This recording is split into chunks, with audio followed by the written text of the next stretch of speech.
Ladies and gentlemen, welcome to Sessions Cafe. I'm your host, Keri D. Singleton, and today we welcome Monica Mo Hope to the show. How are you? Thank you for having me. You are giving so much glamour to that couch. Really? You are giving so much life to that couch right now. Thank you. Yeah, to a couch that probably needs to be buried, quite frankly. It feels comfortable. But you're giving it life. Thank you so much, Thank Monica, for joining us today. We have so much to talk about. Yes. Yes. So you started singing in community choir up in the Bronx at age 10. I've always asked this because, you know, our greatest performers always say they started singing when they was 4 and 3 and 2. And I'm like, you couldn't even speak at that age, but 10, singing in the community choir. How did that even happen? It was the one thing my grandmother allowed me to do. Okay. To sing gospel. She was very religious. She was raising myself and my brother. And I wanted to do other things. I wanted to take dance lessons, and she wouldn't let me. I wanted to do ballet and tap. And Your grandma was just not having it. No, not at all. Piano lessons she wouldn't allow because that's a whole long story. Maybe you'll bring it up. But when my aunt came over and said, hey, someone's forming a choir, and she just said, get dressed, and me and my brother, I was like, ooh, what's that? Wow. So I was a founding member of a choir called Edenwald Community Choir. You know what the Edenwald Project? Northeast Bronx. Yes. Yeah. And we actually rehearsed in a Presbyterian church. Okay. So the first rehearsal was like maybe 12 people, and then the choir grew over the years to like about 150 members at one point. So now I'm going to ask you to elaborate on the piano story, of course. Okay. I am the daughter of jazz musicians. My father, St. Elmo Sylvester Hope, died in 1967. Wow. He was a jazz pianist, and my mother's still alive. She's 88, still performing. I just called about 2 gigs to tell her about, I'm keeping her schedule for her now because she's just got so many things to do. Okay.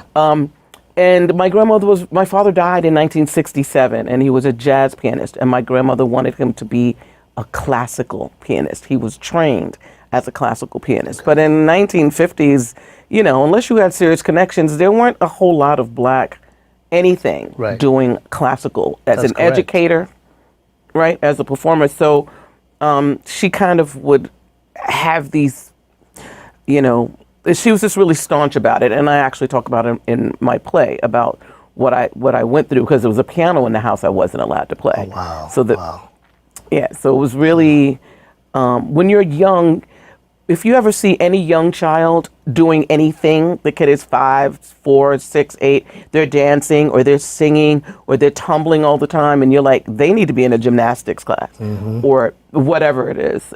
Parents that kind of feed that creativity as a child, it's before the kid starts getting jaded, before someone pours fear into them. That's right. So the piano story for me was my grandmother beating me off of the piano bench, which I talk about in my play. Wow. But I ended up being a songwriter anyway. Wow. Yeah. Wow. Okay.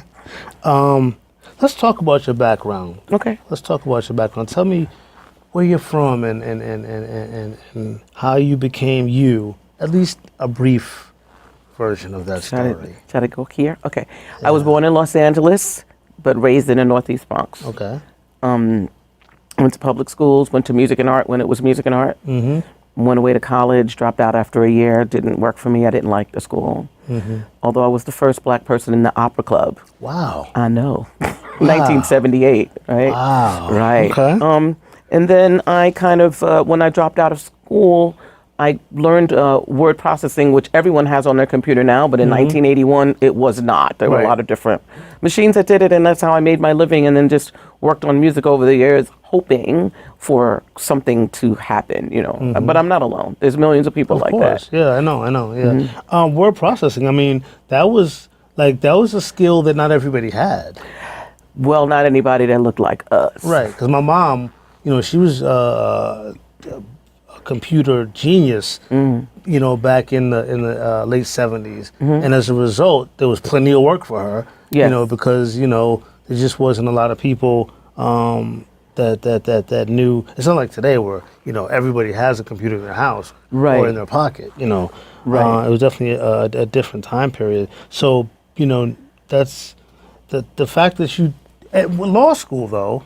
No, I work for attorneys. I wanted to go to law school. Wanted to go to law school. Only after, when you get to be older and you're working on things, this happens quite frequently. I can't tell you how many attorneys I met over the years who are guitarists, singers, painters, sculptors, anything creative you can think of. And Daddy was like, you're going to law school. And then they're still playing with their band. And then when they end up becoming a partner, they kind of let the creative side go. Yeah. But I'm telling you, there are so many talented people in these kind of professional white collar jobs because Daddy or Mommy wanted to ensure that they would have an income. Right. But so what happened with me was when things did not work out for me as a singer, when I did it for decades and won't run down the list of people that I met. I'm one of those right at the door of success, but never quite through it. Got you. But it's it is a frequent story you'll hear around the world. And so not knowing that, I woke up one day and I was like, wow, you are 42. This didn't work for you. You have a stack of songs. Don't throw them away, but you need to go back to school. So I went back to college. I went to New York University. In 2004, I thought I'd be the oldest person in class. I wasn't. I've been there. What? In your shoes. Yeah, going back to school in my later on. Yeah. Yeah, and I wanted to go to a school that, when you're that age and you want to go, I didn't know about what would happen when you applied for law school at an older age, and I learned that there's a plethora of people who have a whole career. Right, of course. And then go to law school when they're 30s and 40s. So like Michael Jackson said, you were not alone. No. Let's talk about your baby. Birth of Healing. I was like, my baby. You gotta let me finish the cards. You scared me. I was like, no. Your baby. My baby. Birth of Healing Fractures. Yes. The one, your one woman music. One woman music. Yeah. What do you want? Your baby. It's just when you said it, my heart went. I was like, I just thought maybe the information was. I had a little Kwame running around that I didn't know about. Well, if you do, it ain't in my cards. I know, not in mine either. Yeah. Yes. NYU. I was a creative writing major, which meant a bachelor's in humanities, creative writing concentration. And to graduate, everyone has to do a senior project. Right. And mine was to write a memoir, which was supposed to be 35 pages. So, of course, mine was 109 pages. Of course. Of course. And I interviewed 10 different people, family members, next door neighbors, that was my best friend, and 2 sisters that were my best friends and their mother. And why I did that was because memory is a tricky thing. You know what you remember, but one of your friends will say, no, I was standing right next to you and they had on a black jacket, and you swear. A whole different version of the story. A whole different version of the story. So I wanted to interview people to ask them, what did they remember? What did they see? How did they see me being treated when I was growing up? What did they witness? So it wasn't just my narrative in the memoir. It's my narrative, but then I have other people's quotes brought into the narrative. Right, gotcha. And then over the years, I graduated in 2008, I got an A on the memoir, of course. Okay. Then I got a 3.808 GPA when I graduated too, full-time working and all that stuff, which is important to make a mention of. But I took the memoir over the years and just had little ideas about converting it, but I never really did it. I just had little snippets of songs. And in 2016, I was in someone asked me to audition for a play. And I'm not an actor, I'm a singer. Right. And he was like, we were in NYU together, you can do this role. And it was in a New York Theater Festival in 2016, and I got the part, and that's how I found out about the New York Theater Festival, and that's what made me hone in, because the founder said, what else do you do, because you were great? And I'm like, okay.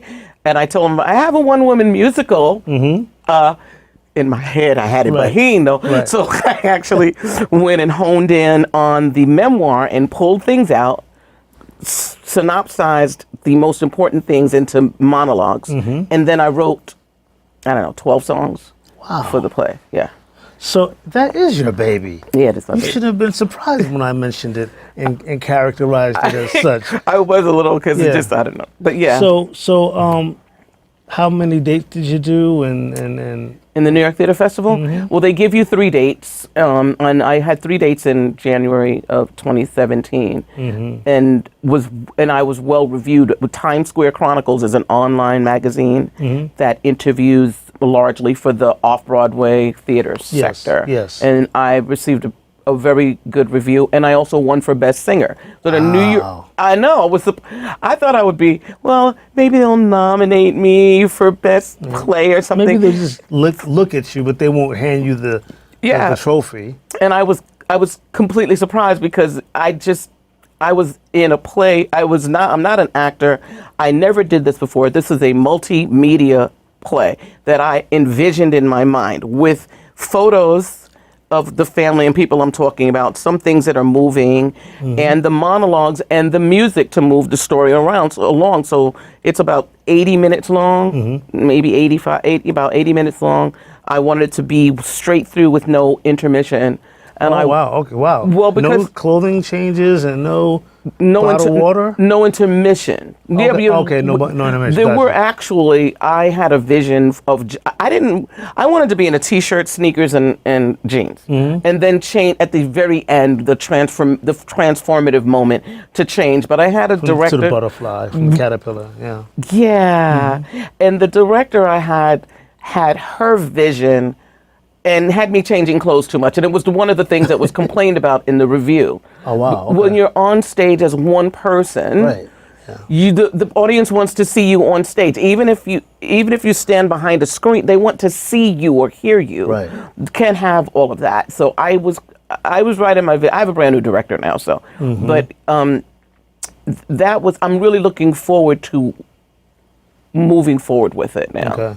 So there weren't multiple transitions. You were able to at least keep the spotlight on you because it is a one-woman play. Yes, it's a one-woman. It's a one-woman musical, which is kind of musical play, unusual because you either have a drama or you have a musical. And when people hear the word musical, you pretty much think there's going to be 6 or 5 or 8 or 10 people singing. Of course.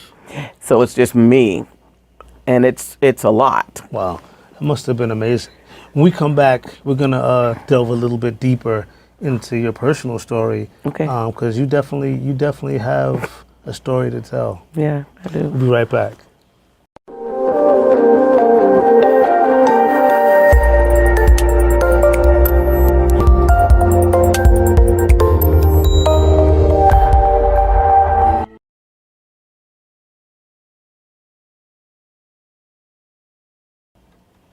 And we're back with Miss Mo on Sessions Cafe. So we talked about the origins of your musicality, but I want to reflect on a life-changing moment in your life from 2018. So you were in a car accident. Yeah. Just gonna kind of let you take us back to that moment. What happened? I was working late because I was working on the play. We had secured 45 investors that had RSVP'd to come to a special presentation of the play. I don't know if you know how hard it is to get 45 people to say yes. I wanted 2 or 3. Right, you had 45 investors yeses. And a team of people working to get these people together. And so I worked a little late that night where I knew if I had gone home, I would have gotten distracted. And I stayed in the office like around 11 o'clock, took a car home. I was like in the back of a yellow taxi, unrestrained. So this is September 12th, 2018. So laws hadn't changed in New York to make it mandatory as it is now. For seatbelts. For rear seat passengers to be in seatbelts. Rear seat, yeah. Mm-hmm. And it was a yellow taxi. It's kind of, their seatbelts are a little flimsy. I'll be home in 15 or 20 minutes. It's no big deal. Right. So going north on the West Side Highway, middle lane, taxi driver, perfect speed, wasn't speeding or anything, good driver. And we got hit from behind on the rear right side. Okay. I'm not a driver, but those of you who drive or you're in a car, there's an exact spot that you can be hit in a certain way that it might not be a major bang, but they can hit you at just the right angle to cause the car to spin out. Wow. So the vehicle I was in spun out, 360, in middle lane. God. Kept spinning into the left lane. Stopped facing the river. Got hit a second time. Oh my God. So I'm in a yellow taxi with a bulletproof plastic between the partition. the partition. The stop and the second hit caused me to fly into that partition. And I hit my head so hard that it temporarily paralyzed me from the chest down. I couldn't feel anything. I couldn't move anything. Wow. But I could talk. And when that happens to, when it happened to me in that moment, all I knew is I couldn't move. I needed help. I just couldn't move. I had the presence of mind to have the driver, to yell out to the driver to call my mother, because I could talk. I just couldn't move anything or feel anything. So I was slumped over to the left side and I couldn't right myself because I couldn't move. The driver wasn't injured? The driver was talking. He probably had a seatbelt on because drivers usually wear a seatbelt. Right. I do not remember seeing an airbag. Okay. Yellow taxi. Don't know if they have. Right. And the fire department refused to remove me because I wasn't pinned in the vehicle. I had to wait for the ambulance to come and be removed from the car. So you have to imagine, you have the presence of mind. You can talk. You can go like this a little bit, but you cannot move. You can't move anything else. So they took me to what is now Mount Sinai North, used to be St. Luke's, because they had a trauma team ready for me. And I started getting feeling back while I was in the hospital, very, very slowly going upward. But I lost the use of my left arm. Oh, man. I had surgery, spinal cord surgery, January 30th of 2019, because I had to wait for the particular surgeon who was the co-director of neurosurgery at Mount Sinai to be available. And that meant I was very restricted in my movements. I had a neck brace on all the time. I had to sleep in it. I had to eat, and the only thing I could do is to take it off to take a shower. And then they gave me a different neck brace after the surgery, which most people only wear for like maybe 6 to 8 weeks, and I had to wear it for 10 months. So let me stop you for a second. Obviously a life-changing moment. Were you afraid that might be your new reality, your new normal, as they say? I absolutely felt like that. I felt like, is this going to be my life? That's all I could think about in the backseat of that car. Is this going to be my life? Because in that moment, you don't know. Right. It's temporary. You just know you can't move. Right. You know you got in the car perfectly fine, and you've been texting, and that was fine. And it's just so sudden. It's not like... Absolutely. It's absolutely... That's all I could think of. Is this going to be my life? And I actually started writing a new memoir called Bruised But Not Broken, where I talk about that whole scenario up until this moment. I'm still working on that memoir. And I actually stopped when I got to that part in the story, because you do feel like, I did feel like that was it. You don't know. And then I lost the use of my left arm, which, hello. Hello. Right. The surgery resolved that issue, and they really wanted to operate on me in the ICU, and they said these words: we're very excitedly, we're going to go in and we're going to take out your vocal cords. I'm like, Did they realize that you were...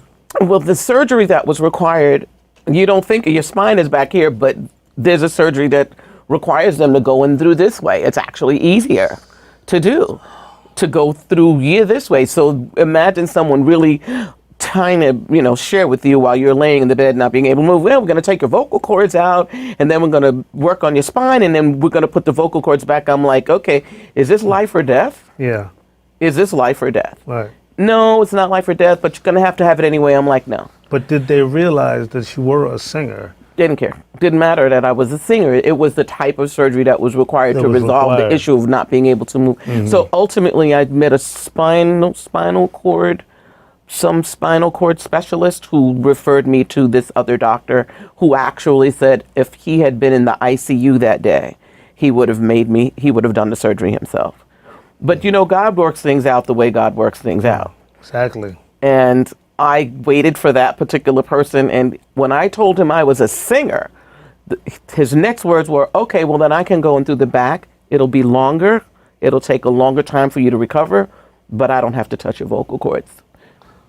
And I'm going to say, to you, Monica, you are just such a strong person. Thank So you. we've already, walked with you, so to speak, through the incident that happened on the West Side Highway in that cab. Mm-hmm. But I mean, even as a child, you've endured abuse.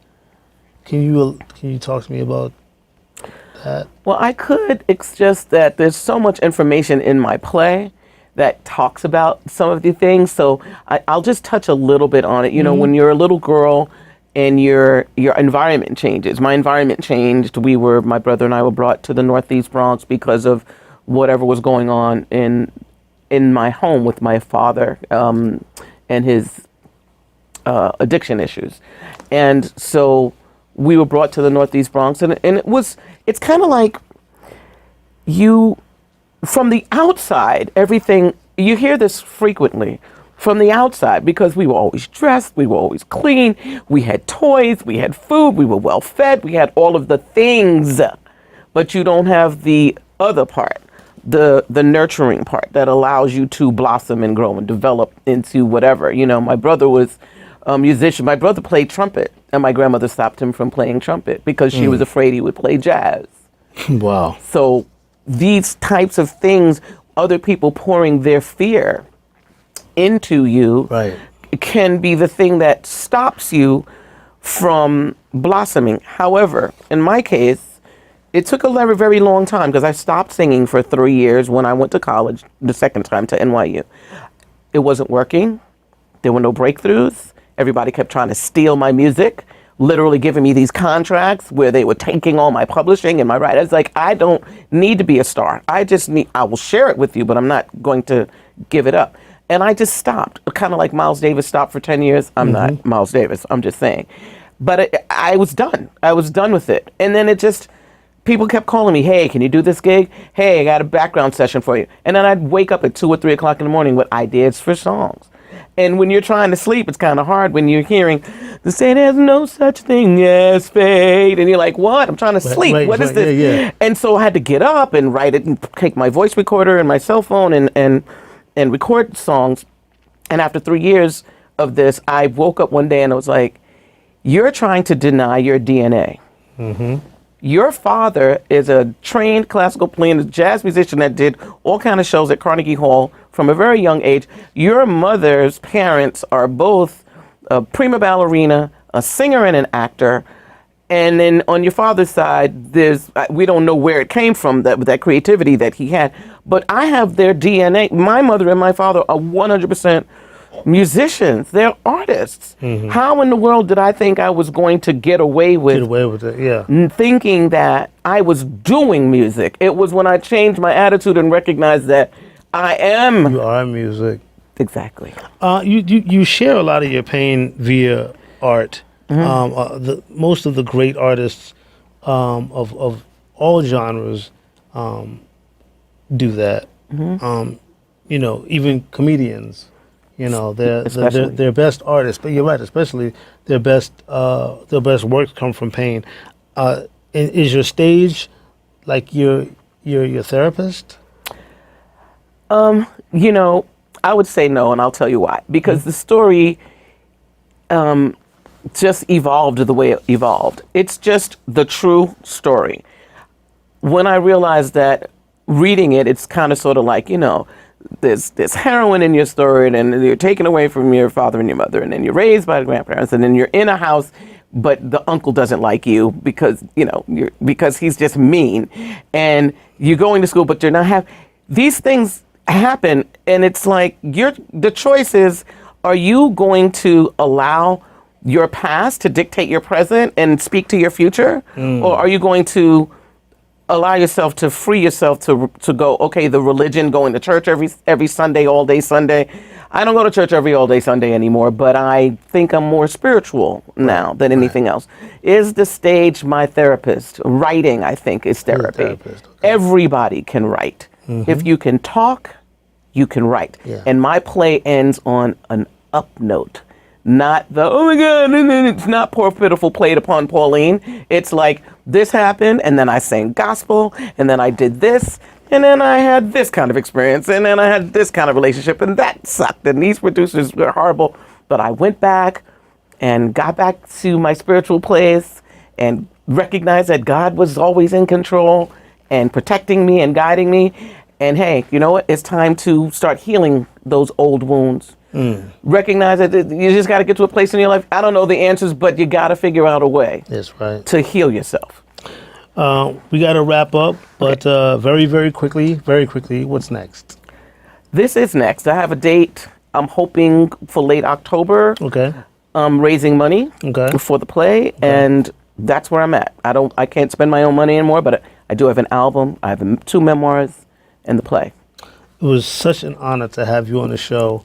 Thank you so much. Thank God I'm wearing these shades because you couldn't see me tearing up at certain moments. But it's a blessing to have you with us, not just here on the show, but here on the planet. Yes. And thank you so much for sharing your story with us. Thank you so much for having me. I really appreciate it so much. Thank you. Thank you. You're so sincere. Thank you so much. One of those shows, you guys. We'll see you next week. Okay.